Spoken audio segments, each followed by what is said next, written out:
In today's video, I'm showing you a 10-step tutorial on how we are packing up our household items as we prepare for an international sea freight move to Costa Rica.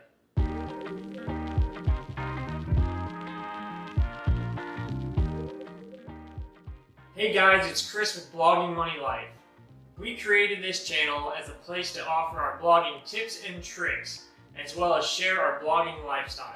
If this sounds like something you're interested in, be sure to hit the subscribe button. If you don't already know, Jazz and I are preparing for our move to Costa Rica, and in just a few short weeks, we will be settling into our new host country. In our Moving to Costa Rica June update video, a viewer just like you asked us to go into more detail about our packing process. So here it is in 10 steps. Before you start packing, make sure that you have already met with your sea freight broker to go over the packing restrictions. Each country has different rules and regulations about what can and cannot be imported. For our move to Costa Rica, Jazz and I are working with international relocation partners. Check out the link in the description. You can also check out Sarah Elena's Shipping to Costa Rica Best Practices video here. Step 1. Pick which area of your house you want to start and work one room at a time. Working one room at a time will help keep your boxes organized, as well as keep the whole process from being too overwhelming. Step 2. Separate your items into 3 separate categories: ship, save, and shed. Ship is for all the items that you'll be sending to your new location. Save is for all the items you cannot live without while you're waiting for your shipment to arrive. For our international shipment, it could take between 2 to 3 months before it arrives to our doorstep. Shed is for all the items you'll be selling or donating. Since we're traveling light, we shed most of our larger items like furniture, lawn equipment, and smaller things we simply do not want or need anymore.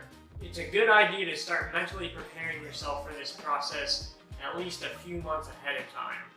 We learned firsthand that this whole process can be both mentally and physically draining. Step 3. Move all your items into a central location. Pick a room that's large enough where you can see all your items at once and you have the correct amount of space to prepare and pack your items. Step 4.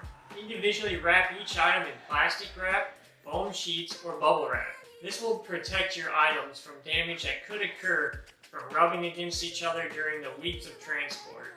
For your moisture-sensitive items, like paper products and electronics, seal them in plastic wrap with a few silica gel packets inside. Step 5. Pack smaller items within larger items. This will help save room and make sure you wrap them tight enough where they do not move independently from each other. Alright guys, we're halfway through our list. If you're finding this helpful, be sure to hit the like button. Moving on to step 6. Number your boxes and then put your Tetris skills to work fitting as many items as you can into a single box. Make sure to pack in layers, but not overpack the box where it is too heavy for you to lift or it ruins the integrity of the box. The denser you can pack the box, the better. This will help the box keep its form and hold up under stacking. Fill voids between items with packing paper or bubble wrap. Step 7.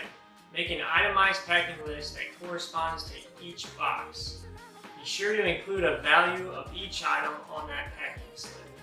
This step will make it easier to make a master packing slip and fill out paperwork for insurance. It also simplifies things when you're unpacking. Step 8. When the box is full and the packing slip is filled out, separate the 3 copies of the packing slip. Keep one for your own records and put 2 sheets in a plastic clear sleeve and adhere it to the face of the box. Step 9.